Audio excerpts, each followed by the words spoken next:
Qərdəbani Bələdiyyəsinin Qara Təhlə kəndində toy mərasimi zamanı baş verən mübahisə faciə ilə nəticələnib. Hadisə nəticəsində bir nəfər ölüb, bir neçə nəfər isə ağır xəsarət alıb.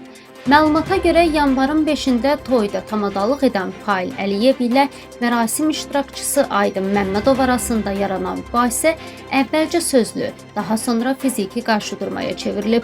Qarşıdurmadan sonra kənd ərazisində davam edib. Bildirilir ki, Aydın Məmmədovun ailə üzvləri Fail Əliyevin evinə gediblər.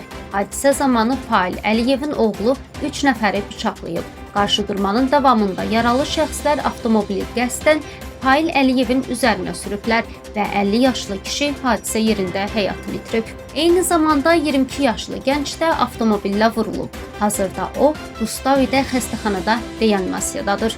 Vəziyyəti ağır qiymətləndirilir. Qeyd olunur ki, gənc 3 nəfəri yaralamaqda ittiham olunur. Daxili İşlər Nazirliyinin məlumatına görə faktla bağlı 2 nəfər saxlanılıb. İstintaq Cinayət Məcəlləsinin müvafiq maddələri ilə aparılır.